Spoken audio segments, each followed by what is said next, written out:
Well, do what thou wilt shall be the whole of the law. Welcome everybody to this evening's presentation on the reception of the book of the law. Uh, I cannot say that this was necessarily planned ahead. It was mostly, ideas for classes came up, and with it being the 120th year since the reception of the book of the law, I just randomly blurted out, "Hey, I can do a presentation on the book of the law," and then I realized what I had said. And so here we are.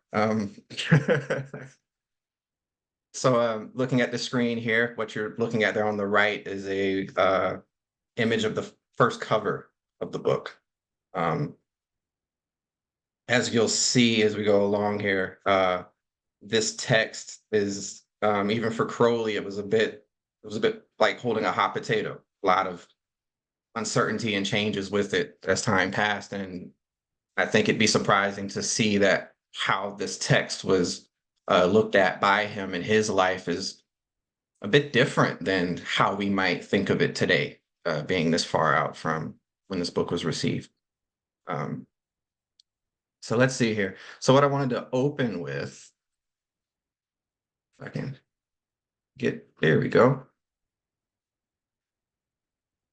This section here I'm going to read is taken from the last chapter of a book called The Genesis of Liber AL, in which this was written in the 1920s specifically, when Crowley was at Cefalù. And in it, it's like a magical autobiography in which he's essentially trying to outline how he got to the book of the law. This is actually taken from the last chapter, and much of what I've quoted here today is taken from this particular text. You can find it online. But in discussing the new Aeon, Crowley writes, "In this revelation is the basis of the future Aeon. Within the memory of man, we have had the pagan period, the worship of nature, of Isis, of the mother of the past. The Christian period, the worship of man, of Osiris, of the present. The first period is simple, quiet, easy, and pleasant. The material ignores the spiritual. The second is of suffering and death. The spiritual strives to ignore the material. Christianity and all cognate religions worship death, glorify suffering, deify corpses. The new Aeon is the worship of the spiritual made one with the material, of Horus, of the child, of the future. Isis was liberty, Osiris bondage. But the new liberty is that of Horus. Osiris conquered her because she did not understand him. Horus avenges both his father and his mother. This child Horus is a twin, two in one. Horus and Harpocrates are one, and they are also one with Set or Apophis, the destroyer of Osiris. It is by the destruction of the principle of death that they are born. The establishment of this new Aeon, this new fundamental principle, is the great work now to be accomplished in the world. Frater Perdurabo, to whom this revelation was made with so many signs and wonders, was himself unconvinced. He struggled against it for years. Not until the completion of his own initiation at the end of 1909 did he understand how perfectly he was bound to carry out this work. Again and again he turned away from it, took it up for a few days or hours, then laid it aside. He even attempted to destroy its value, to nullify the result. Again and again, the unsleeping might of the watchers drove him back to the work. And it was at the very moment when he thought himself to have escaped that he found himself fixed forever with no possibility of again turning aside for the fraction of a second from the path. The history of this must one day be told by a more vivid voice. Properly considered, it is a history of continuous miracle. Enough if it is now said that in this law lies the whole future. It is the law of liberty, and those who refuse it proclaim themselves slaves, and as slaves shall they be chained and flogged. It is the law of love, and those who refuse it declare themselves to be the children of hate, and their hate shall return upon them and consume them with its unending tortures. It is the law of life, and those who refuse it shall be subject to death, and death shall catch them unawares. Even their life shall be a living death. It is the law of light, and those who refuse it thereby make themselves dark, make themselves dark forever. Do what thou wilt shall be the whole of the law. Refuse this and fall under the curse of destiny. Divide will against itself, the result is impotence and strife in vain. The law condemns no man. Accept the law and everything is lawful. Refuse the law, you put yourself beyond its pale. It is the law that Jesus Christ, or rather the Gnostic tradition of which the Christ legend is a degradation, attempted to teach. But nearly every word he said was misinterpreted and garbled by his enemies, particularly those who called themselves his disciples. In any case, the Aeon was not ready for a law of freedom. Of all his followers, only St. Augustine appears to have got even a glimmer of what he meant. A further attempt to teach this law was made through Sir Edward Kelly at the end of the 16th century. The bondage of orthodoxy prevented his words from being heard or understood. In many other ways has the spirit of truth striven with man, and partial shadows of this truth have been the greatest allies of science and philosophy. Only now has success been attained. Perfect vehicle was found, and the message enshrined in a jeweled casket. That is to say, in a book with the injunction, change not as much as the style of a letter. This book is reproduced in facsimile in order that there shall be no possibility of corrupting it. Here then we have an absolutely fixed and definite standpoint for the foundation of a universal religion. We have the key to the resolution of all human problems, both philosophical and practical. If we have seemed to labor at proof, our love must be the excuse for our infirmity, for we know well that which is written in the book. Success is your proof. We ask no more than one witness, and we call upon time to take the oath and testify to the truth of our plea. So there is Crowley and his wordy gloriousness, elaborating on just the importance of this book. So I felt like, particularly with the examples he gives of St. Augustine and later Edward Kelly, I thought maybe before moving on, I would give a sense of what he was referring to there. So there's a picture of the good saint. In his commentary, well, he gave a sermon on the first epistle of John. In the 7th section, 8th paragraph, I guess if it's broken up that way, depending on the version you read, he's talking about love in a very Christian way, but it's love nonetheless. And he goes on at one point to say, once and for all, then a short precept is given you, love and do what you will. Whether you hold your peace, through love, hold your peace. Whether you cry out, through love, cry out. Whether you correct, through love, correct. Whether you spare, through love, do you spare. Let the root of love be within. Of this root can nothing spring but what is good. So here it is, you have a very prominent Christian saint, essentially saying love and do what thou wilt. And so I put this in here to sort of emphasize that Thelema didn't pop up out of a vacuum.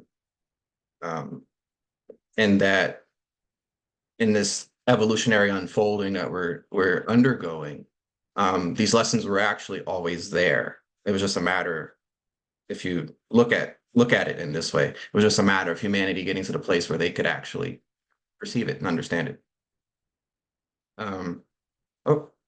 So here, this is a quote taken from Liber Aleph, chapter 187. Okay. This was actually published in 1918, so this is a little bit before what we just read. But in this, he's actually talking about his incarnation as Edward Kelly, and I've bolded the words here where he's specifically speaking to that, and I'll read that where he says, or again, I suppose that he is in vision, and an angel visiting him imparteth a truth contrary to his prejudice, as it fell out in mine own case when I inhabited the body of Sir Edward Kelly, or so I do in part remember, as it seemeth, albeit dimly.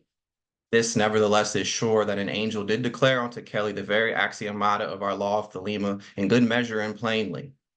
And to go on, but D, afflicted by the fixity of his tenets that were of the slave gods, was wroth, and by his authority prevailed upon the other, who was indeed not wholly perfected as an instrument, or the world ready for that sowing. Consider how in this very life I was the enemy of mine own law, and wrote down the book of the law contrary to my conscious will by the virtue of obedience as a scribe, and strove constantly to escape mine own work and the utterance of my word until by initiation I was made all one. So one of the things that comes up consistently when you read Crowley talking about this subject is just how much he really just wasn't with it. When you read Confessions, it's chapter after chapter of him essentially fighting against having to do this thing with this book that he admitted that he didn't understand and that he spent his whole life trying to understand. So I've put here where an individual can find the published accounts of the reception of the book. Now, as you all know, the book was received in 1904. But as far as actually writing down an account of what happened, this didn't occur until 1912. And it was written in collaboration with then Captain JFC Fuller, who was one of the three men who founded the AA.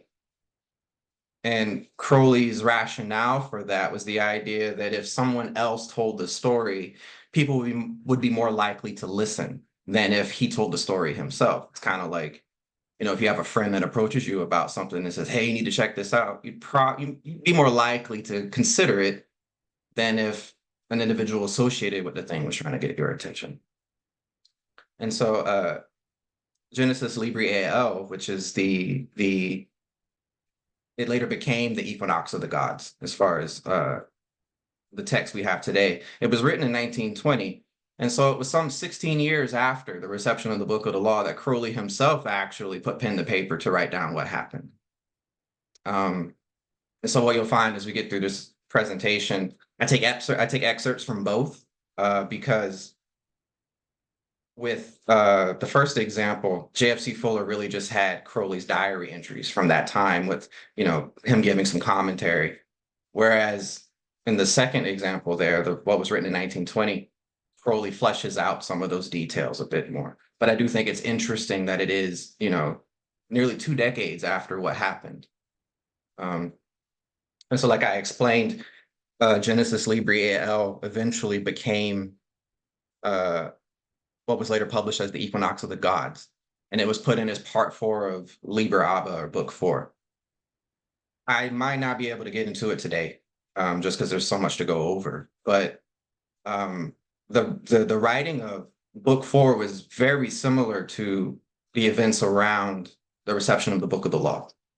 And Crowley speaks to this in his Confessions about just how eerily similar both events were, with the exception that the Book of the Law was dictated, whereas in the Abeldi's workings, Crowley was calling up this entity, and the entity telling him, "Yeah, you're going to write this book."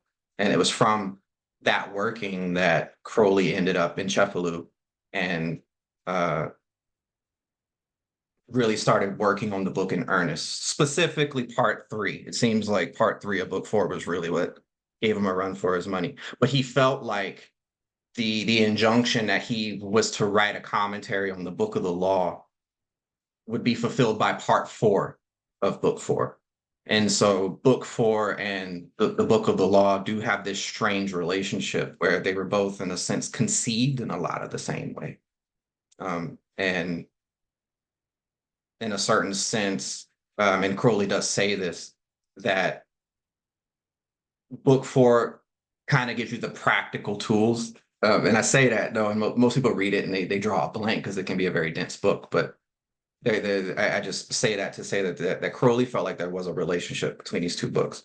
Then you have the Confessions of Aleister Crowley, in which he gives an account of the reception of the Book of the Law. Actually, the name of this talk, the Advent, the Aeon of Horus, is taken from the title of volume 3 of his Confessions, which, when Confessions was sent to a publisher, interestingly enough, publishers lost that part of the book. So when Confessions was first published in 1929, they only published the first 2 volumes. And there's 6 in all. And so it's interesting that this other firsthand account written by Crowley wasn't actually published until well after he had died. And then I have on here the Liber ABA. It has, as I mentioned before, the Equinox of the Gods in it. The 1997 there, that's the second edition. I'm not sure what the first edition has going on. I haven't laid eyes on it as a physical object, but from what I understand, the 1997 edition has a lot more going on in it as far as its contents. And so it has all 4 parts in one book, which hadn't happened before.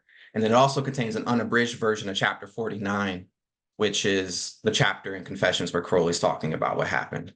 In case y'all weren't aware, the version of Confessions that's publicly available is an edited and abridged version. So hopefully one day in the future, we can get our hands on the uncut version of that particular book. So in Genesis Libri AL, as I explained, is something of a magical autobiography. So Crowley breaks the chapters up based on various parts of his life. It opens with the boyhood of Aleister Crowley. Now, he gives his actual natal chart. I spent a long time wondering if I wanted to actually include all that. Um, but then I thought maybe that could be a subject for another class at some point, going over how to read natal charts and maybe using good old Uncle Al as an example. Um, but I did give his birth time. Um, from what I understand, that's a rectified time, the time and place, so that if anybody wants to look at his chart on their own, they can do that. Um, I simply gave house and planet and sign placements. Uh, I don't want to linger on it too long because I could go on for a while about this. But one of the interesting things I'd like to point out before we move on here is so the past couple of eclipses we've had have been on the Libra Aries axis. Um, Crowley's nodes were in Libra and Aries, and we just recently had the eclipse on the 8th where the sun was in Aries. And so I just felt that that was interesting for that to happen in the 120th year since the reception of the book. And the very prophet of that book has this sort of celestial arrangement in his chart where South Node in Libra, North Node in Aries. Um, Interestingly enough, as you can see there, he had a Saturn retrograde in Aquarius. The day that he received the Book of the Law at noon, April 8th, 1904 in Cairo, Saturn was 2 degrees off from his natal placement. So Saturn he was literally receiving the Book of the Law at his Saturn return, which is a really interesting thing to think about, especially for those of us who are over the age of 30 and perhaps thinking back, to what we might have been doing at the moment of our Saturn return. Um, so I had to share that to say that, the man's got a very interesting natal chart. Um, and for those of you who are interested in astrology, it might be worth looking at if you haven't. Um, so these are some quotes taken from that particular chapter. What I did was I took quotes that I felt like spoke to how he ended up, writing a book. Not everybody's true will is to receive a holy text, but it does seem that he had all these things going on in his life that prepared him for that in a lot of ways. So he wrote, "It is only necessary to state briefly that his brain developed early. At 4 years old, he could read the Bible aloud, showing a marked predilection for the list of long names, the only part of the Bible which has not been tampered with by theologians. This curious trait might perhaps be evidence of his poetical feeling, his passion for the bizarre and mysterious, or even of his aptitude for the Hebrew Kabbalah. It may also be interpreted as a clue to his magical ancestry. He could also play chess well enough to beat the average amateur, and though constantly playing, never lost a game until 1895. He began to write poetry in 1886, if not earlier. It must be stated that he possessed natural intellectual ability to an altogether extraordinary degree. He had the faculty of memory, especially verbal memory, in astonishing perfection. As a boy, he could find almost any verse in the Bible after a few minutes' search. In 1900, he was tested in the works of Shakespeare, Shelley, Swinburne, first series of poems and ballads, Browning and the Moonstone. He was able to place exactly any phrase from any of these books, and in nearly every case to continue with the passage. He showed remarkable facility in acquiring the elements of Latin, Greek, French, mathematics, and science." So, as I'm sure you're aware, Aleister Crowley is Aleister Crowley's own greatest hype man. Um, so, with that said, he's talking himself up. But I mean, you could tell from his writing that he was an intelligent individual. And with respect to his childhood, after his father died of tongue cancer, interestingly enough, um, he went through a really rough patch. He was going to a school run by a member of the Plymouth Brethren, and to just be honest, he was being abused. And he had a few years where his kidneys were giving him problems. And so it was expected that he was not going to make it out of childhood. And so he went from school to school and had a lot of private tutors. And so I think that just that alone, being in a position where he was having individuals come to teach him, this is one of the reasons why he was so good at a lot of this stuff, was because being sickly and being personally taught he had nothing else to do but to learn this stuff. And especially being in the environment he grew up in, the Bible was one of the only books he could read. Um, he gives an account in his confessions where he says that he has an early childhood memory before the age of 6 where he was nearly crushed by a heavy trunk that a porter was carrying and lost grip of it. And Crowley writes, it missed crushing the boy by a hair's breadth. He does not remember whether he was snatched away or anything else except by his father's exclamation, his guardian angel was watching over him. It seems possible that his early impression determined his course in later life when he came to take up magic. For the one document which gripped him was the book of the sacred magic of Abramelin the Mage, in which the essential work is to obtain the knowledge and conversation of the holy guardian angel.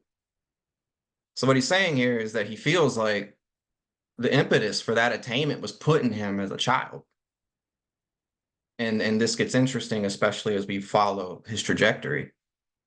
I just want to make sure I'm not leaving out any juicy notes here. So he attended Cambridge. Oh, there was what I just read. I could have just read it off the screen there. So for those of you at home, you can go back and watch this, and there you have the quote I just read. So here's a picture of Aleister Crowley about this time period, maybe a few years before he was initiated. He gives his natal chart of the day he was initiated into the Golden Dawn, because for him, that was the moment of his magical birth. And again, very interesting chart for those of you who are into astrology. His very stacked 6th house, and the fact that he made it through the First Order of the Golden Dawn in a year and a half. The man was working. So, again, I provide dates and times and place so that, for those of you at home that want to look this stuff up, you can. So actually, so he was planning on going into civil service, particularly working as working as like an ambassador. He was really interested in going to Russia at this particular time, but he lost interest in this. He says that in October of 1897, he went into a trance, and in it he sort of realized the sheer folly of human ambition in terms of seeking out any sort of worldly attainment. The way he puts it here is, the fame of an ambassador rarely outlives a century. That of a poet is almost as ephemeral. The earth must one day perish. He must build in some material more lasting. This conception drove him to the study of alchemy and magic. So this is what this trance he said he experienced was what led him to going, okay, I want to study this more esoteric material. So he gets in contact with A.E. Waite, who, if y'all are familiar with any of Crowley's writing, he tends to treat Waite like a punching bag when it comes to his the reviews and the Equinox about this man are actually kind of hilarious when you sit and read them. And so he writes A.E. Waite, who joined the Golden Dawn very early when that order was formed, and asks for his advice, and he tells him to read the book Cloud on the Sanctuary. I have to say, I'm quite surprised that in a lot of the work I've seen written on Crowley, they don't talk about this much, despite the fact he actually spends a lot of ink on this subject. And so you find in his confessions, Crowley says, the cloud upon the sanctuary told me of a secret community of saints in possession of every spiritual grace, of the keys to the treasures of nature, and of moral emancipation such that there was no intolerance or unkindness. The members of this church lived their secret life of sanctity in the world, radiating light and love upon all that came within their scope. Yet they were free from spiritual pride. They enjoyed intimate communion with the immanent divine soul of nature. Inheritors of innocence and illumination, they were not self-seekers, and their one passion was to bring mankind into the sphere of their own sublimity, dealing with each individual as his circumstances required. To them, the members of the Trinity were nearer and more real than anything else in the universe, but they were pure ideas of incorruptible integrity. The incarnation was a mystical or magical operation which took place in every man. Each was himself the Son of God who had assumed a body of flesh and blood in order to perform the work of redemption. The indwelling of the Holy Ghost was a sanctification resulting from the completion of the great work, when the self had been crucified to itself and raised again in incorruptible immortality. I did not yet see that this conception reposed on metaphysical bases as untenable as those of orthodoxy. There was no attempt to explain the origin of evil and similar difficulties, but these things were mysteries which would be revealed to the saint as he advanced in the way of grace. Anyhow, I was certainly not the person to cavil. The sublimity of the idea enthralled me. It satisfied my craving for romance and poetry. I determined with my whole heart to make myself worthy to attract the notice of this mysterious brotherhood. I yearned passionately for illumination. I could imagine nothing more exquisite than to enter into communion with these holy men and to acquire the power of communicating with the angelic and divine intelligence of the universe. I longed for perfect purity of life, for mastery of the secret forces of nature, and for a career of devoted labor on behalf of the creation which groaneth and travaileth. I was absorbed in the cloud upon the sanctuary, reading it again and again without being put off by the pharisaical, priggish, and pithecanthropoid notes of its translator, Madame de Steiger. I appealed with the whole force of my will to the adepts of the hidden church to prepare me as a postulant for their august company. As will be seen later, acts of will performed by the proper person never fall to the ground, impossible as it is at present to understand by what means the energy is transmitted. So this book moved him in a very profound way to seek out initiation.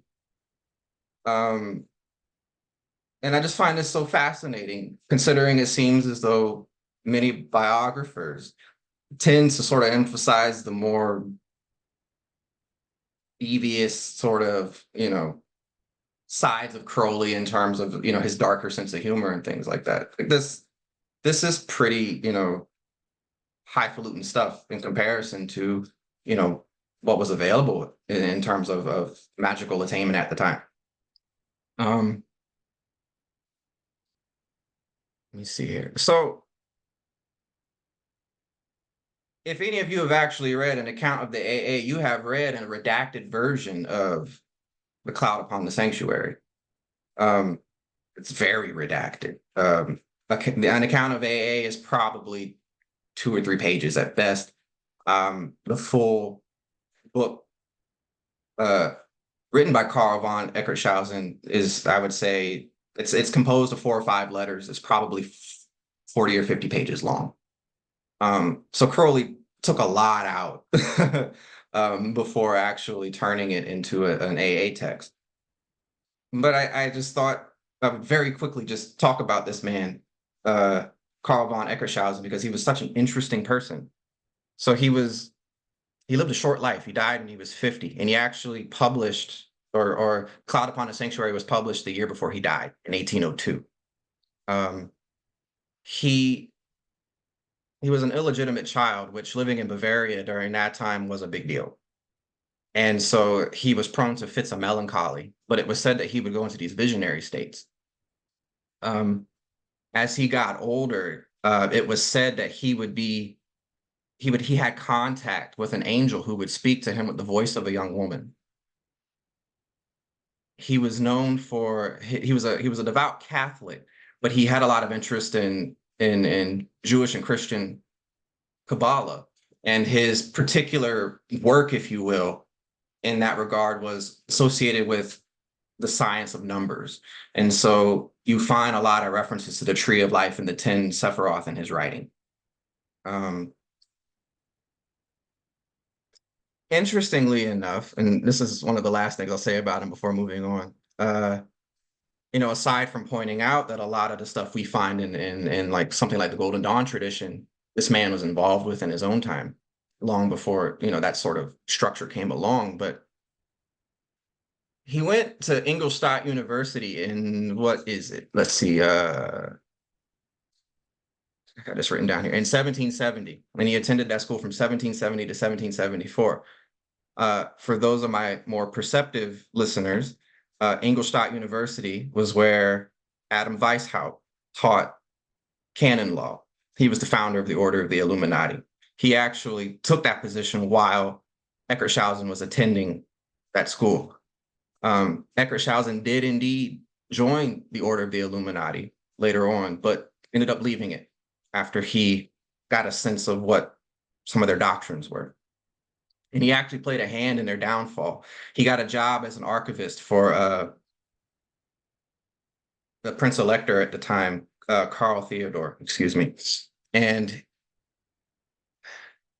long story short, there was a lot of political intrigue going on. And Karl Theodore was in the process of trying to essentially sell Bavaria from underneath the feet of the people, so that in the hopes of getting a crown.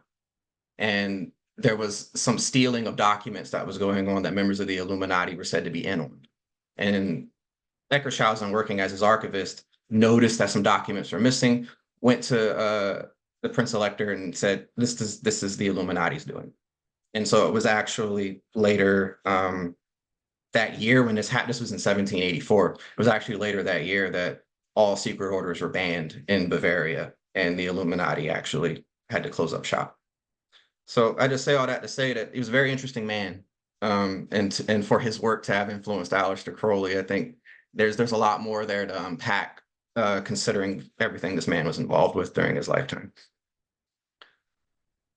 So when Crowley was initiated into the Golden Dawn, he took the motto Perdurabo, which means I will endure to the end. Now, given the Christian leanings of the order, it's likely that this name was taken from from Matthew chapter 10, verse 22. And ye shall be hated of all men for my name, but he that endureth to the end, he shall be saved.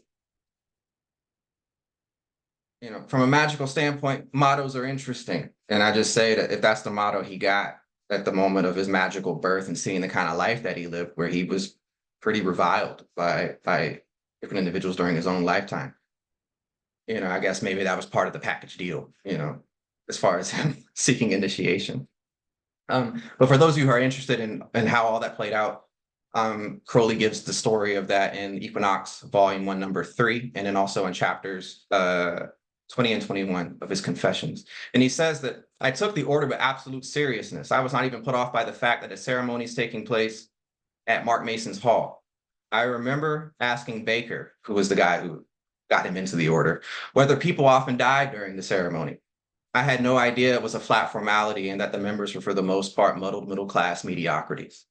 I saw myself entering the hidden church of the Holy Grail. This state served me well. My initiation was in fact a sacrament.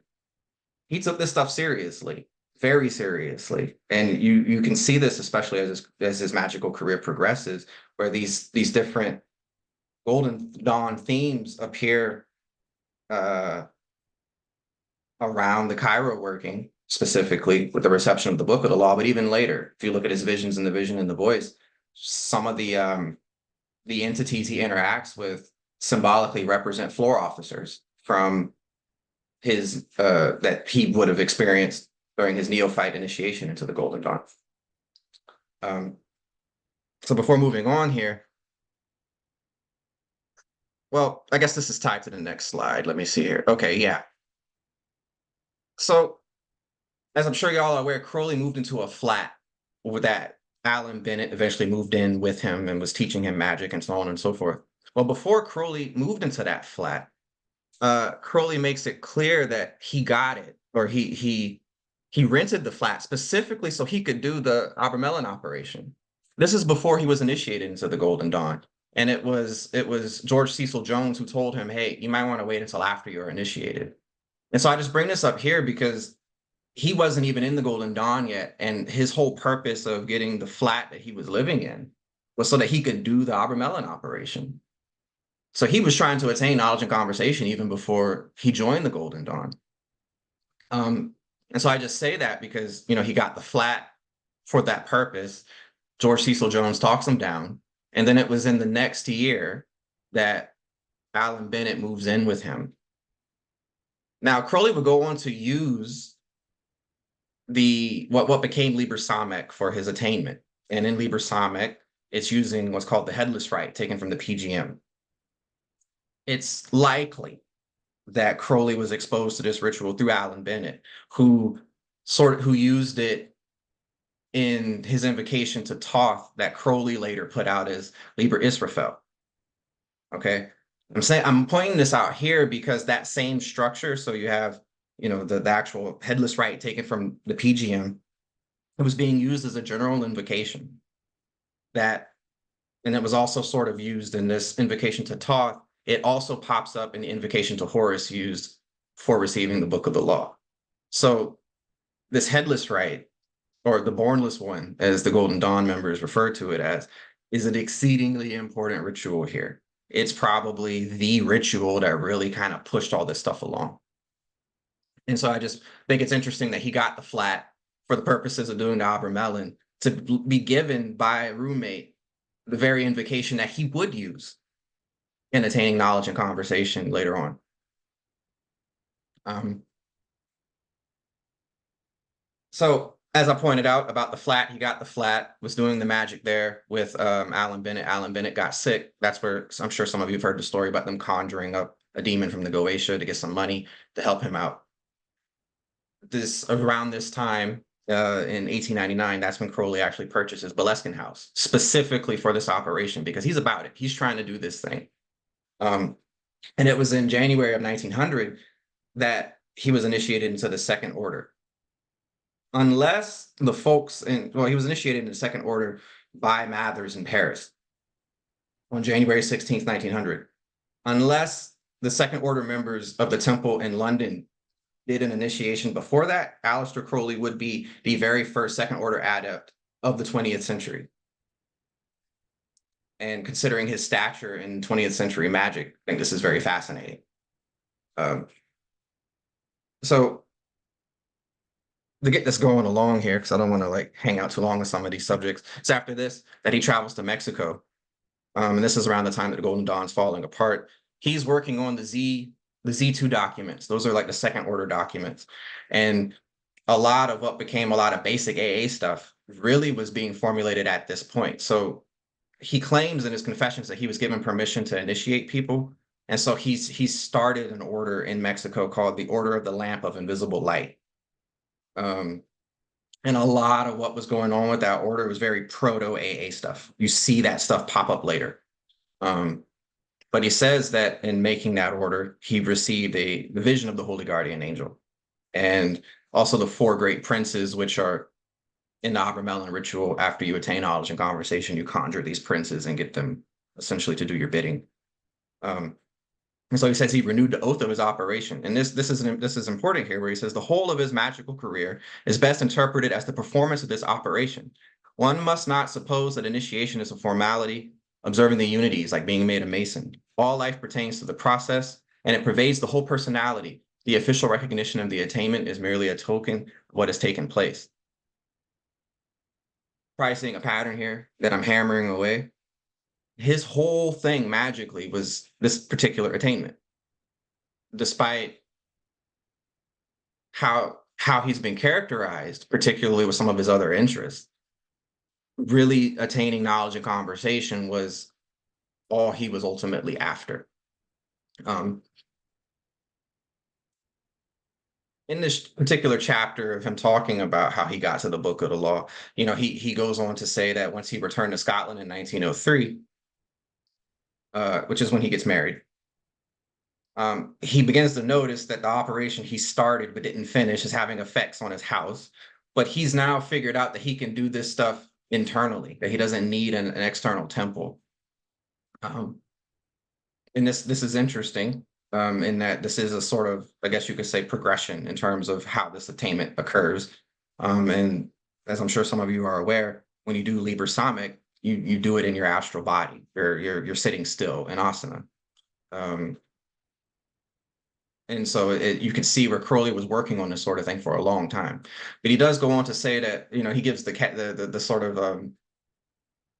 the disclaimer that, this doesn't necessarily pertain to the Book of the Law directly, but he goes on to talk about his actual attainment and how it was in 1905, 1906, as he was going across China, that he actually did attain knowledge and conversation. And he felt that his true will was the obtaining of knowledge and conversation of the Holy Guardian Angel, which he then went on to teach others. And I would argue he did a damn good job at teaching it to other people.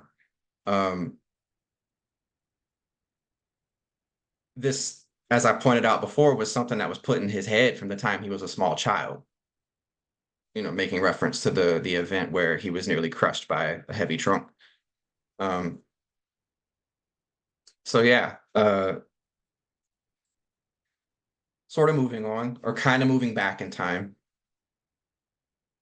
it's important to note that when Crowley went to Mexico and was working through all this magical stuff where he was scrying the aethers for the first time, he's working through the Z2 document. He does all this magic stuff and it gets a little disillusioned because he's pretty much like, I'm getting all this phenomena, but what is it doing? And that year he was climbing mountains with Oscar Eckenstein, who was one of the few individuals that Crowley didn't talk bad about. um, and Crowley actually is, thought of him as almost as a secret chief, particularly in this quote here, where he's explaining to Eckenstein sort of what he's going through, where he's just like, I'm doing all this stuff, I don't know where it's taking me. It's even going, maybe it's not what I thought it was. And Eckenstein tells him, the task involves the control of the mind. Yours is a wandering mind. And Crowley's like, nah, you don't know what you're talking about. I got this. And then he tests him and realizes, no, he can't concentrate. And that's one of the things is if you look at the original Golden Dawn, they didn't teach yoga. So that sort of concentration was not something he had necessarily been exposed to. And so he explains that he spends the rest of his time there climbing mountains and doing concentration exercises. So he says that in the spring of 1901, he left Mexico, he did a bunch of traveling and goes to what is now modern day Sri Lanka, where Alan Bennett was living. He says that he went to seek out Alan Bennett, ultimately to ask him about Mathers and what was going on with the fall of the Golden Dawn. But here it is, he started these concentration exercises and finally gets to Alan Bennett, who's studying yoga. So the gentleman that Alan Bennett was studying with was a Shaivite yogi. So that, for those of you who've seen some of the AA material in yoga, that explains why some of those particular practices specific to that tradition do pop up there. There's a lot of different yogas. And what you find in the AA work is a specific kind of yoga. And this just goes to show the importance of Alan Bennett to Crowley, and that Alan Bennett gave him the invocation that he going to use for knowledge and conversation, and was also teaching him yoga. We wouldn't have Aleister Crowley without Alan Bennett. And so, I have some quotes here talking about Crowley's first experiences with yoga, as far as asana, pranayama, the sweating that happens, the sort of bouncing you get. This was also the time period, some of you might be aware of the story where Crowley noticed that Bennett hadn't been eating, where Bennett would be in a room meditating and Crowley noticed that like the food he had left him all day wasn't being eaten. So he goes in the room. Supposedly Bennett's levitating off the ground, tilted to one side. Crowley goes over and turns him right side up. He snaps out of the meditation and drops to the ground. Interesting stuff.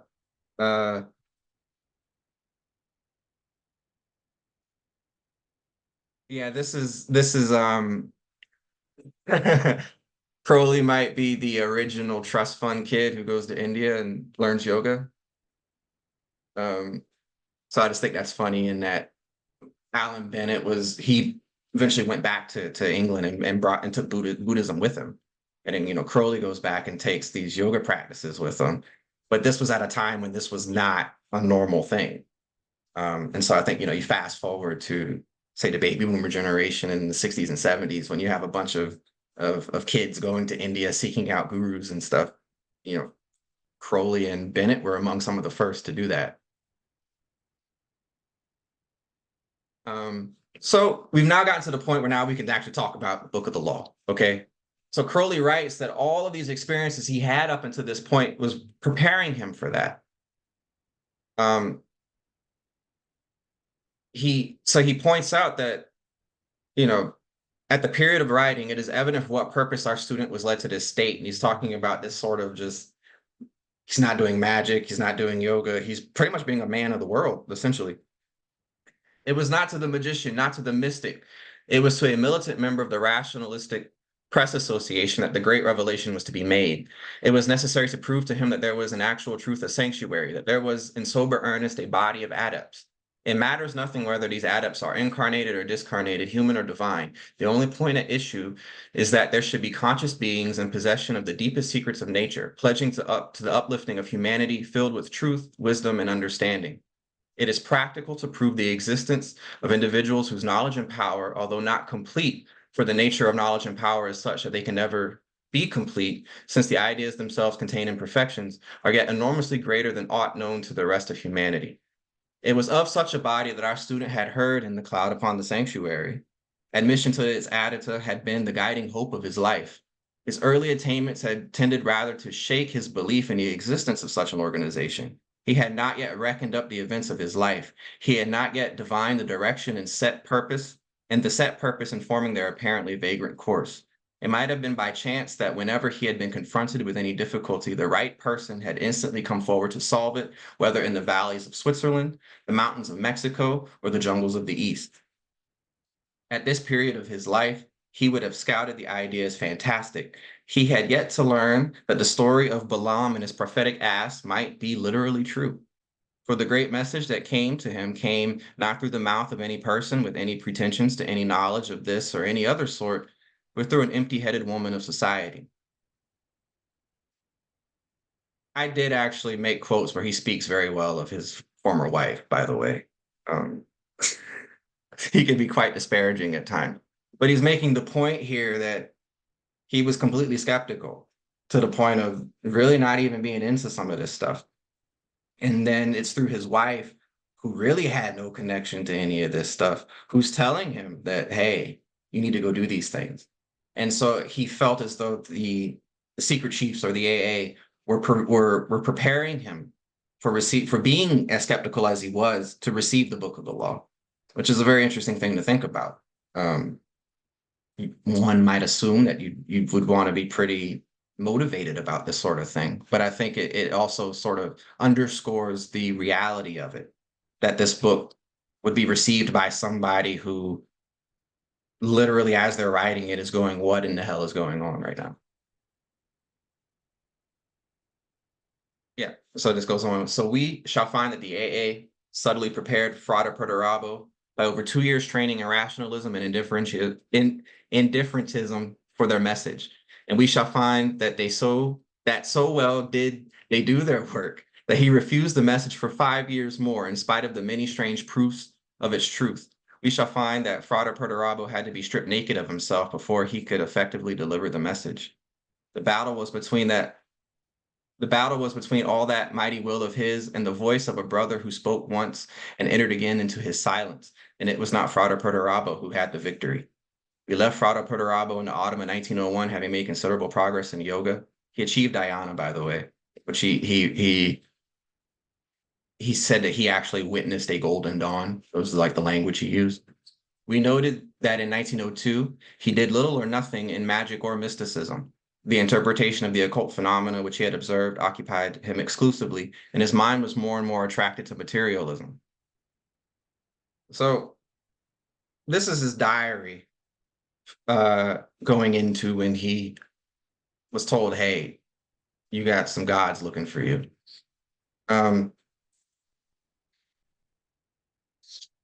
Very quickly, for those of you who might not know the entire story, so in July of 1903, Crowley was visiting with Gerald Kelly, who was his best friend at the time, in Edinburgh. And this is when he meets Rose Kelly for the first time. And she's just kind of hanging out because, Gerald's her brother and Aleister is the brother's friend. Not much seemed to happen during his first meeting, but it was in August that Gerald Kelly's like, hey, you want to come hang out with us again? Crowley wrote that he had nothing going on, that he was actually bored.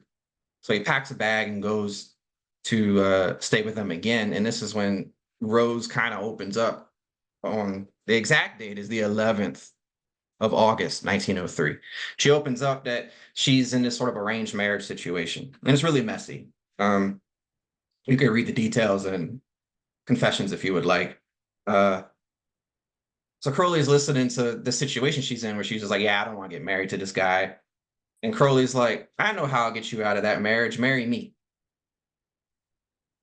Which is a very interesting way of solving that problem, I suppose. But Rose is all about it. She's like, yeah, we can do this. So they essentially elope. And um, at first when they tell Gerald Kelly, he thinks they're joking. But then when he does realize, like, you just married my sister, there were some problems. Um, but I guess they worked it out. They did still maintain a friendship for at least a little while after this. Um, and Crowley goes on to say in his confessions that, he says, however, there I was, married to one of the most beautiful and fascinating women in the world. The love between us, the love between us grew to the utmost possibilities of passion without my suspecting it. And so it turned into this sort of, they're like head over heels for each other in a really passionate way. I think, in fact, in The Eye in the Triangle, Israel Regardie sort of described the marriage as just one big long debauchery, which, I mean, that's a bit harsh, but this is Aleister Crowley we're talking about too. So for their honeymoon, they go to France for a little bit, and then they in November of that year, they're in Cairo for the first time. And this was the night that Crowley decided to use the headless rite, the bornless one, as an invocation in the Great Pyramid to get sylphs to appear. Um, and he just talks about the strange light. He can read the invocation without any external light other than just this light that's filling the air. But other than that, nothing happens. Um, from there, I think he talked about just how cold and uncomfortable it was to sleep on the floor in the Great Pyramid, which I guess makes sense. And then from there, they leave. They go to they want to visit with Alan Bennett, but it's once they get to Ceylon, or now Sri Lanka, that's when Rose tells Aleister that she believes she's pregnant. So then he's like, "Well, let's make our way back to Boleskine in case you really are." I guess this is before a lot of modern medicine, so I guess you had to wait this sort of thing out. So on the way back to Boleskine, they make a stop in Cairo. So February 19th, uh, it says Tehelwan is an Oriental despot.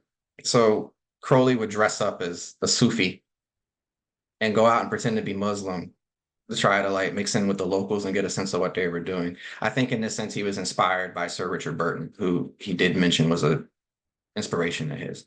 Richard Burton was, I think, the first European to go into Mecca.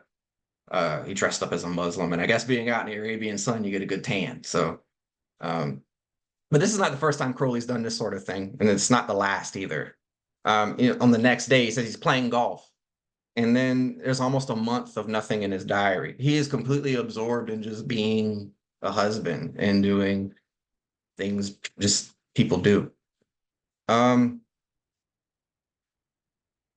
these things get fleshed out here, but we see on March 16th, um, he performed an invocation. In particular, it was the headless rite. And then the next day, they invoke Thoth. They're trying to get some clarity, I suppose. And I'll flesh this out as we move on what's happening here. Uh, they invoke Horus over the next couple of days. And then on the 20th, I guess through his invocations, he gets a message that the equinox of the gods has occurred and that Horus is now the Hierophant. And then there's some more stuff going on. And then after the 22nd, I think maybe there's like one more entry for like the 23rd or 24th. And then the diary breaks until the actual reception of the Book of the Law.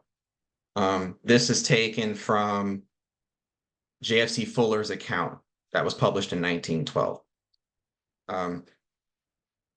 Interestingly enough, JFC Fuller notes that Crowley had what was called the Book of Results. It was a little Japanese vellum book that he was writing down essentially what happened here on these particular days.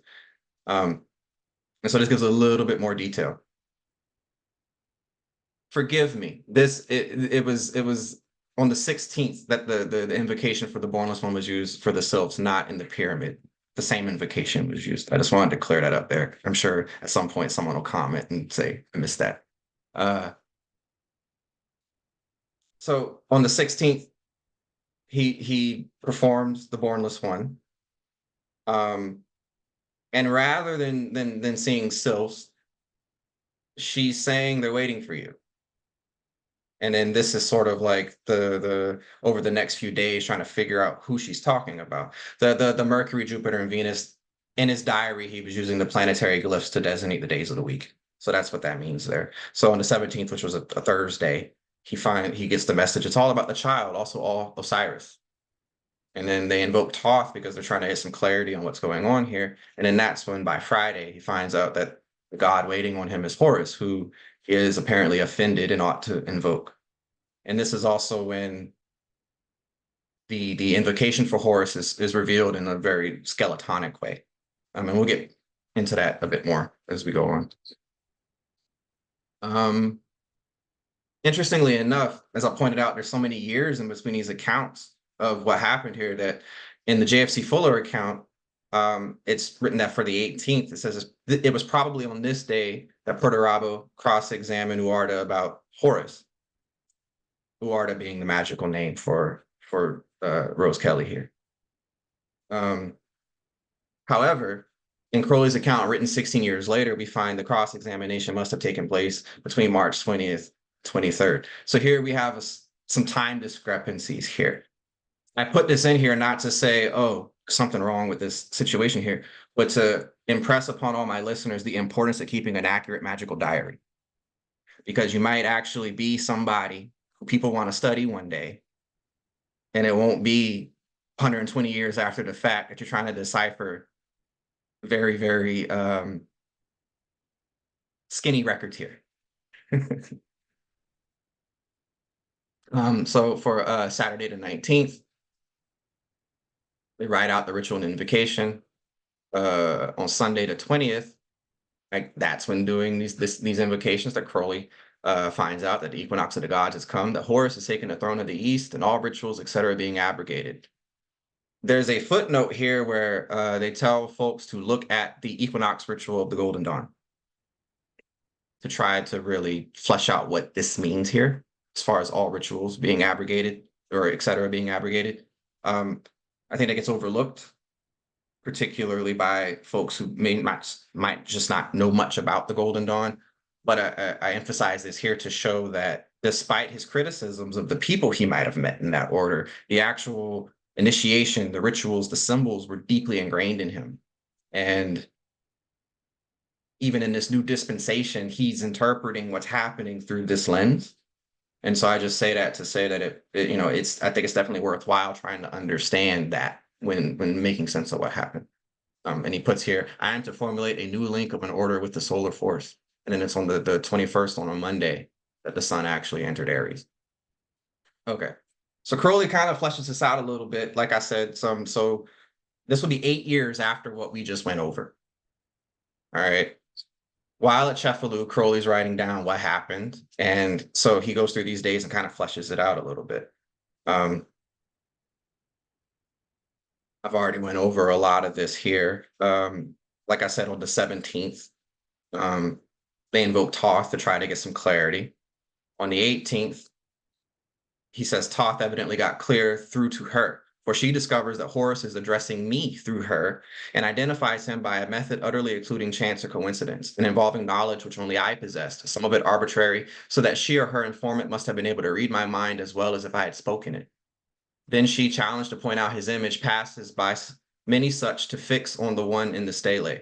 Cross-examination must have taken place between March 20th and 23rd. And so on the 20th, success in my invocation of Horus by breaking all the rules of her command. So he was really put off by the fact that she was telling him, don't do this like you're used to. He was trained in the Golden Dawn to do magic a certain way. And that's how he was going to do it. She said, you're not going to do any of that. This is how you do it. And he pretty much took the stance of, I'm going to do it just to prove to you it doesn't work. But it did. So he says, this success convinced me magically and encouraged me to test her as above mentioned. I should certainly have referred to the stele in my ritual. Had I seen it before this date, I should fix Monday, March 21st for the visit to Bulak, which was the museum where the stele was kept. Between March 23rd and April 8th, the hieroglyphs on the stele were evidently translated by the assistant curator at Bulak, either into French or English. I'm almost sure it was French and versified as now printed by me. And so the adoration taken from the stele you're not getting a direct translation. It's a poetical English translation of French words taken from Egyptian hieroglyphs. So, it's just something to keep in mind here. And it's also how that ends up in the book of the law, was he had gotten all this worked out before he had received the book. Between these dates too, my wife must have told me that her informant was not Horus or Ra-Hoor-Queek, but a messenger from him named Iwas. Silence of my diaries between this time and between the 23rd and April 8th, silence of my diary seems to prove that she gave me nothing more of importance. I was working out the magical problem presented to me by the events of March 16th through the 21st. Any questions that I asked her were either unanswered or answered by a being whose mind was so different from mine that we failed to converse. All my wife obtained from him was to command me to do things magically absurd. I would not play, he would not play my game. I must play his. I won't read all this, but this is the test that Crowley put Rose through. And I have the quote here. It says, the only striking character of her identification of the god surely would have made him trouble to obey her. He remembers that he only agreed to obey her in order to show her how silly she was. And he taunted her that nothing could happen if you broke all the rules. But he begins to ask her all these questions that he knew she wouldn't know, and she gave correct answers. And he actually gives like a mathematical statistic of the probability of her being able to actually get this all right. And it's like, I don't want to give the wrong number. It's in like the tens of millions as far as like the odds of her being able to know all this stuff. For Crowley, one of the most striking was number 4. Recognize his figure when shown. Let me see here. In doing this test, he says that we cannot too strongly insist on the extraordinary character of this identification. We had made no pretension to clairvoyance, nor had Perdurabo ever tried to train her. Perdurabo had great experience with clairvoyance, and it was always a point of honor with him to bowl them out. And here was a novice, a woman who should have never been allowed outside a ballroom, speaking with the authority of God and proving it by unhesitating correctness. And this goes to test number 4. To apply test 4, Frada Perdurabo took her to the museum at Bulak, which they had not previously visited. She passed by, as Perdurabo noted with silent glee, several images of Horus. They went upstairs. A glass case stood in the distance, too far off for its contents to be recognized. But Guarda recognized it. There, she cried, there he is. Frada Perdurabo advanced to the case. There was the image of Horus in the form of Ra-Hoor-Queek painted upon a wooden stele of the 26th dynasty, and the exhibit bore the number 666.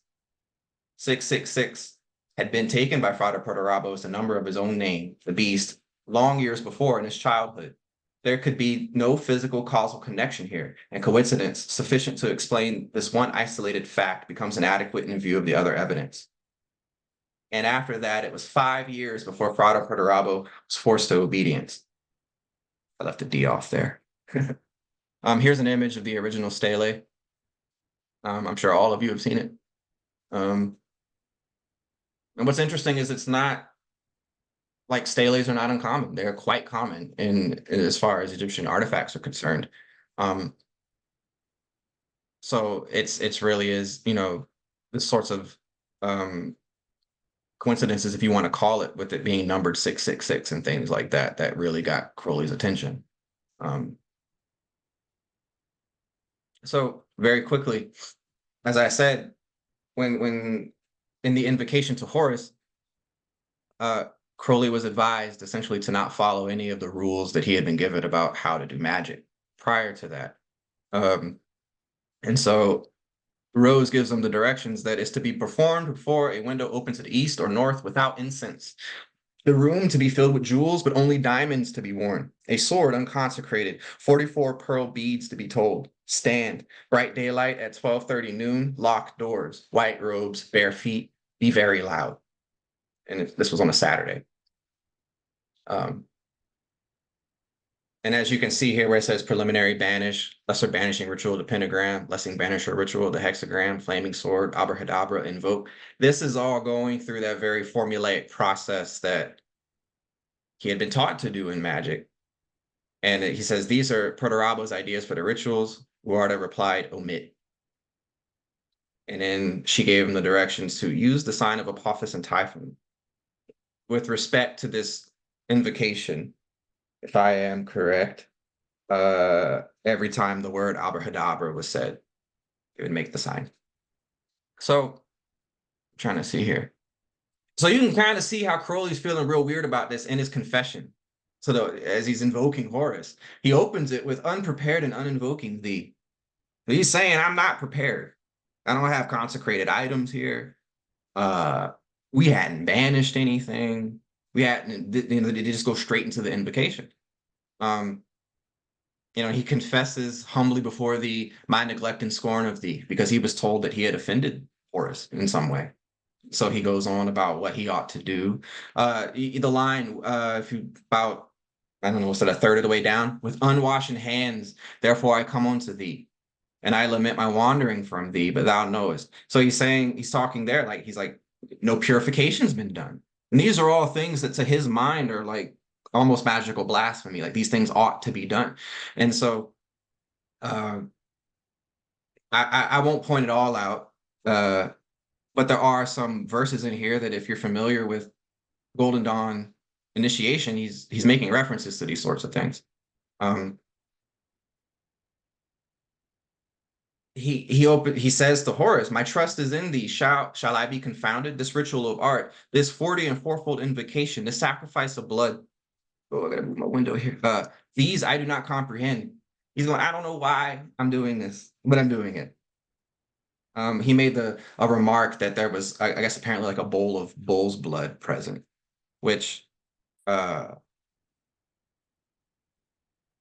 guess makes sense if you read the third chapter of the Book of the Law. But again, this is before he had received it. So this is after the confession. He goes into the actual ritual. I don't want to spend a lot of time because I mean a whole class could probably be given to this one ritual. The ritual itself, there's a refrain before and after. There's 4 parts, 11 verses each, and then there's like a refrain that opens and closes each of those sections. So the number 44 is really important here in this particular ritual with respect to the numbering of the verses. And it's also an invocation that's mapped out to the formula of tetragrammaton, which was, again, another magical technique that Crowley had learned. And you see that sort of thing in Liber Israfel, the invocation to Thoth that I had mentioned before. And again, before moving on, I bring all this up here because elements of the headless rite are found in this invocation to Horus. So the invocation that Crowley used to attain knowledge and conversation also influenced his reception of the Book of the Law and parts of it being used to invoke Horus. So again, I feel like I'm beating a dead horse trying to point out like this is a really important ritual as far as its influence on Thelema. So for the writing of the Book of the Law itself, Crowley gives all these details. It was in Cairo. He did not remember the street, but there's a place where 4 or 5 streets intersect, and it's near the Bulak Museum. It says that the quarter it's in is fashionably European. The house occupied a corner. I do not remember its orientation, but as appears from the instructions for invoking Horus, one window of the temple opened to the east or north. The apartment was of several rooms on the ground floor, well furnished in the Anglo-Egyptian style.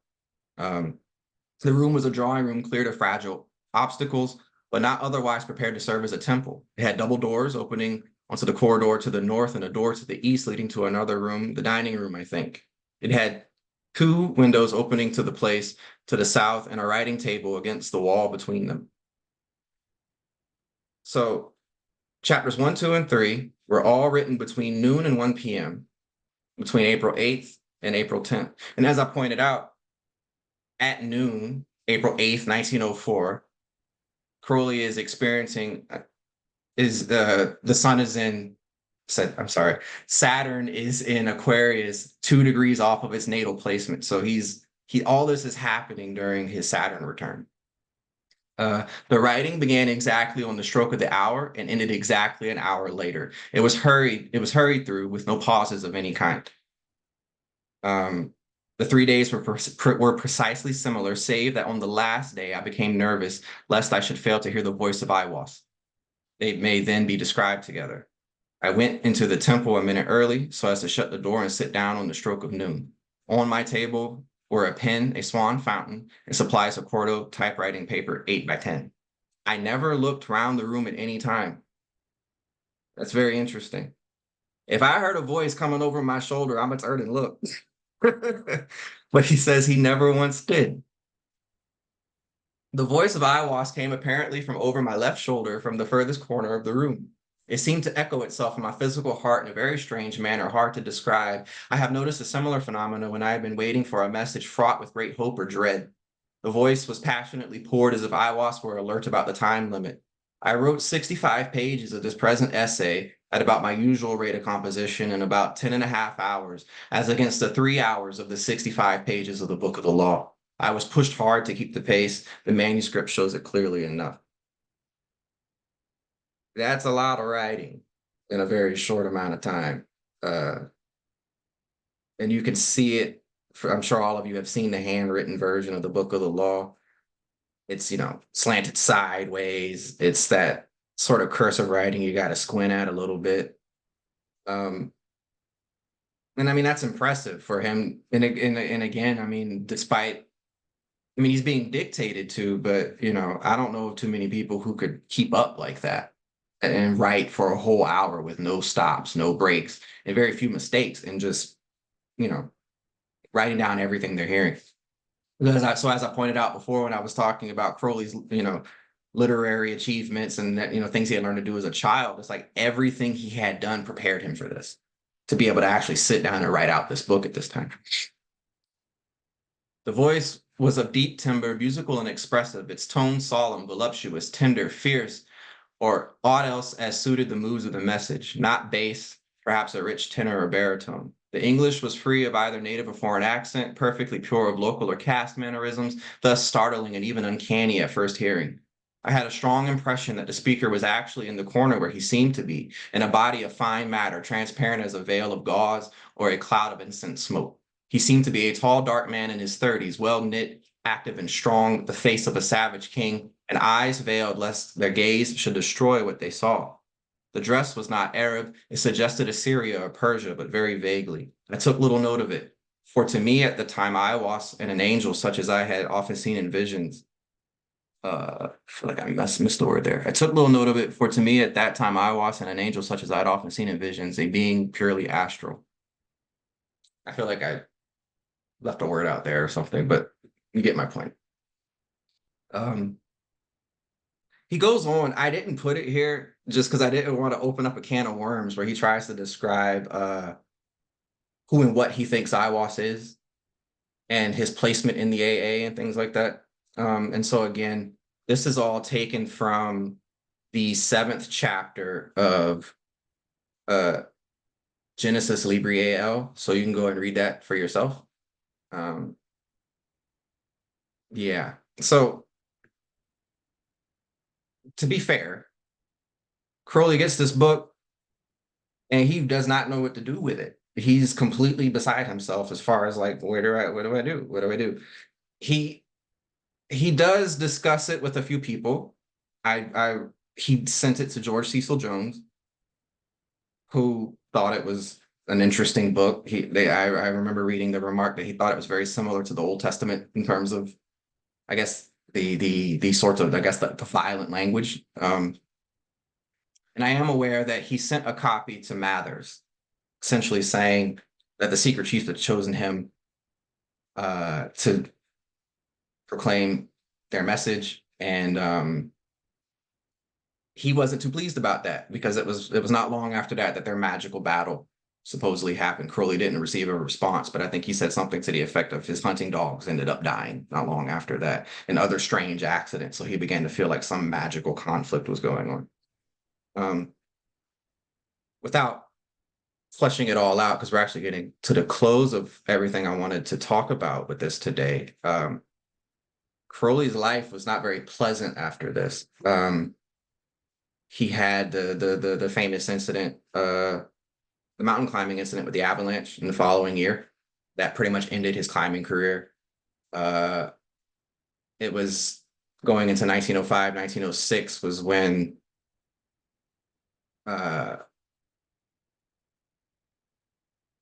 he's going across China, and I believe, and I'm drawing a blank here, but I do believe this was also the time period that he lost his daughter and his marriage began to fall apart. So, you know, going up until 1909, like he's not having the greatest time, because even in like 1907, '08, and then into '09, where he's coming up with the AA system, he's in and out of the hospital. He was having issues with his throat, and it was getting operated on. So he's like invoking his guardian angel, while recovering in a recovery home at one point.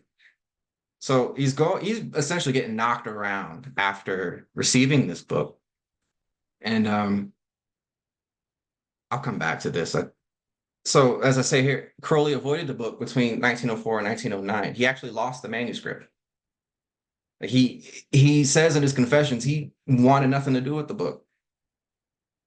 So it's in 1909, in June of that year. Interestingly enough, June 28th being the birthday of the guy, or the gentleman who wrote The Cloud Upon the Sanctuary, weirdly enough. On that particular day, Crowley finds the lost manuscript of the Book of the Law, looking for some skis for a friend. So he describes it in his diary at the time. Glory be to Nuit Hadith, Rahur Quit in the highest. A little before midday, I was impelled mysteriously, though exhausted by playing fives and billiards, etc., to nearly 6 this morning, to make a final search for the elemental tablets. And lo, when I had at last abandoned the search, I cast mine eyes upon a hole in the loft where were ski, etc. And there, oh, holy, holy, holy, were not only all that I sought, but the manuscript of Liber Legis. And he goes on to say, I knew in myself from the first that the revelation in Cairo was the real thing. I have proved with infinite pains that this was the case, yet the proof has not strengthened my faith, and this proof would do nothing to shake it. I knew in myself that the secret chiefs had arranged that the manuscript of the Book of the Law should have been hidden under the watchtowers, and the watchtowers under the skis, that they had driven me to make the key to my position the absence of the manuscript. It was later that year that he travels across North Africa doing the vision and the voice working.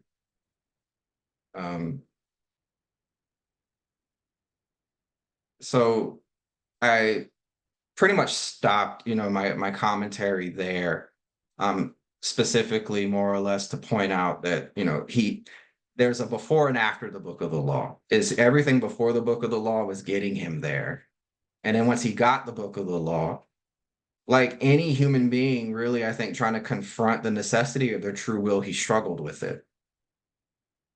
Because it went against everything that he really knew and was taught. I mean, you can see it in the verses of the Book of the Law. He's mentally rebelling against the verses as he's writing them down, and Ayahuasca is saying things to him about this in the text.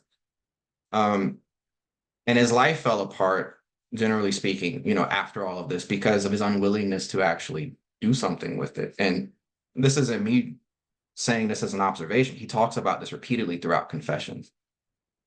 And I think I didn't get into it too much for the sake of time, but the subject of the secret chiefs goes back to The Cloud Upon the Sanctuary and the sort of milieu that book came out of.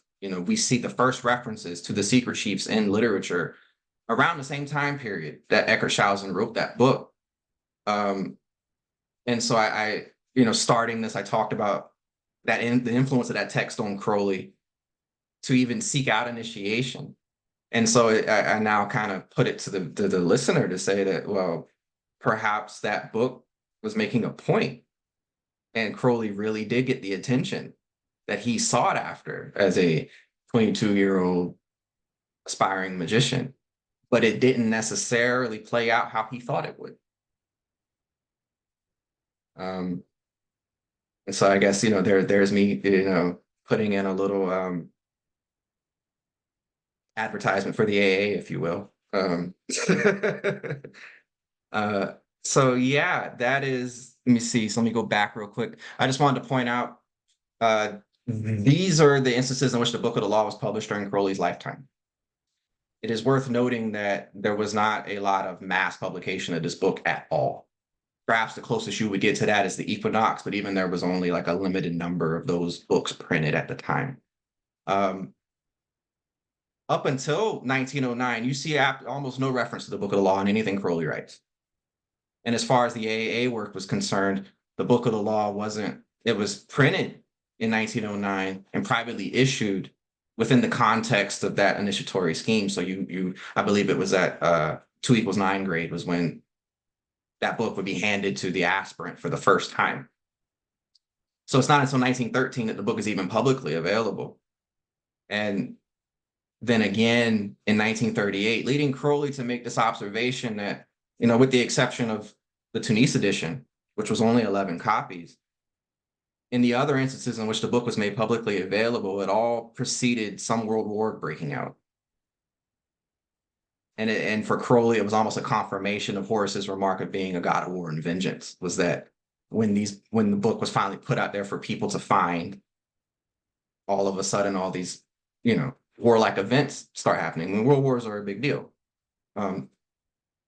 Following Crowley's lifetime, the book, to a great extent, really wasn't publicly available until the 70s when Weiser started publishing it.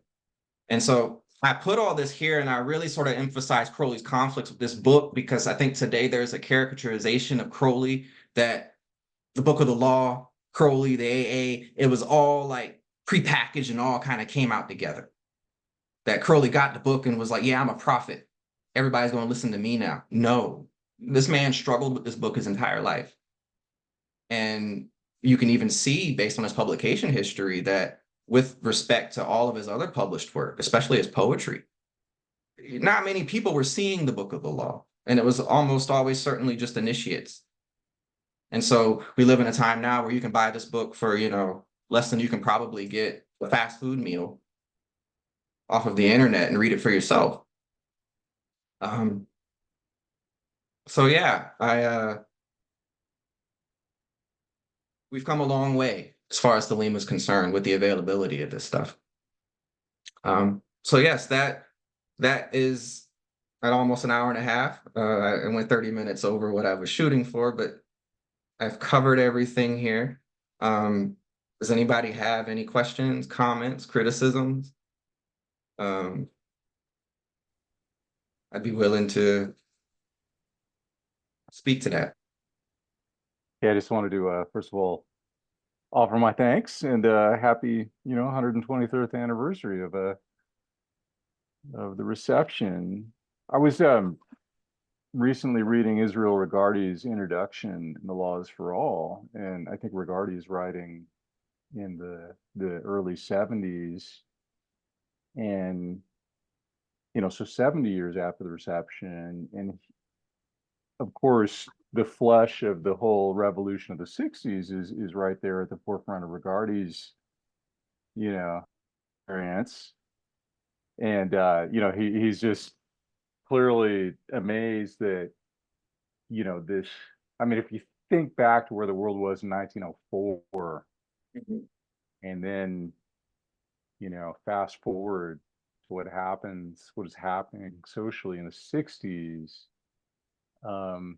and yet Regardie saw a lot of promise at that time that didn't necessarily go the way he thought it was going to go either. And so now here we are now, and Yeah, I think I just the necessity of being about the great work and carrying the torch forward is there for us to contend with. Yeah, I Crowley was a man of his time, and he was born in the old Aeon, was initiated in the old Aeon, and was a mouthpiece for what was coming.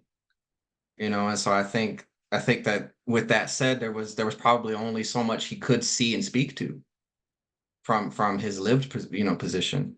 And so I think that especially nowadays, by being, Crowley's been dead longer than he was alive. And here we are as Thelemites living this thing. And I think being born, a little ways into the new Aeon, there's definitely, I think, more support, not just through magical institutions and orders and things like that, but just with the way the world's set up now, for Thelema to be more relevant and speak to what we're dealing with collectively than it might have, in 1904 or even in the 1960s.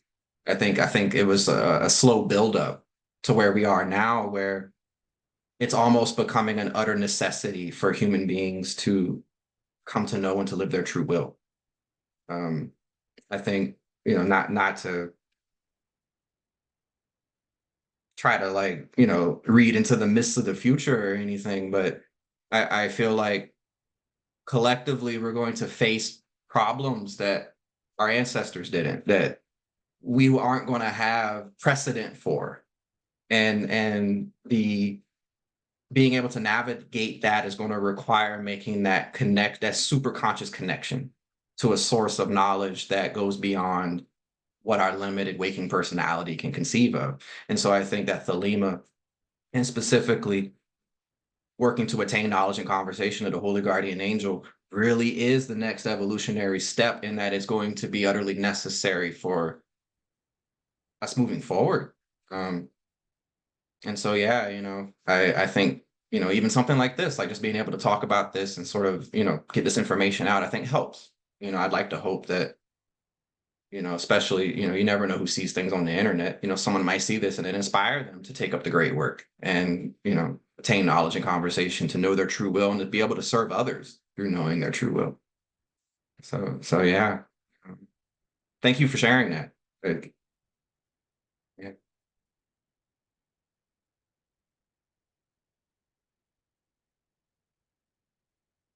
Yes, thank you. Thank you. Thank you all for your kind comments. Um,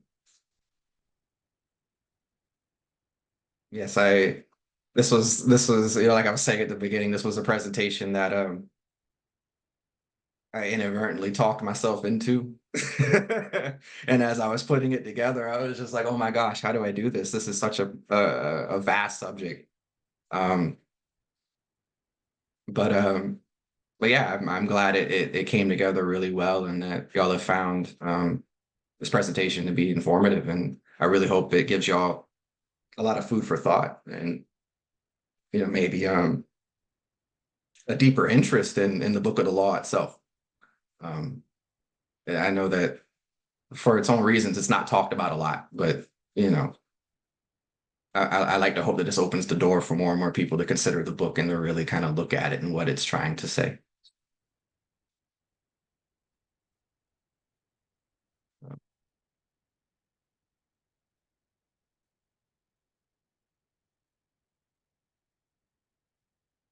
Yes, and to Anne's comment, she wrote, "It is so fascinating to think that we have this level of knowledge available at our fingertips to evolve at a pace of nature, if that makes sense. Everyone can explore to the links of their potential should they choose so." And indeed, I mean, I think if you look at it as like the law of Thelema is operative in just nature, it doesn't require belief. That it is just kind of like the way reality is programmed to work. I think when it's approached that way, you see like everybody is given everything that they need to figure this true will thing out. And because not everybody's true will is the same, there's literally infinite variety of tools available to various different people to be able to do this, especially today with the internet and communication being the way that it is. I mean, could you imagine Aleister Crowley in the age of the internet? I mean, I mean, he was pretty prolific with a pen and a typewriter, So I mean, someone like him with a YouTube platform would be really interesting, And so I just think being Thelemites today, I think part of our challenge is sort of stepping up and doing that, because I'm pretty sure if Crowley had some of the tools we have today, he'd have used them. Um, so, but yes, if thank you again for all the kind comments, and I'm really glad that y'all enjoyed it. If that's everything, I will end the recording and let everybody go for the night. Thank you again, everybody. I really appreciate it. It was beautiful having you all this evening to celebrate the Book of the Law and the third day of its reception and the 120th year since its reception. Yeah, thank you all again. It's been great. So, love is the law, love under will.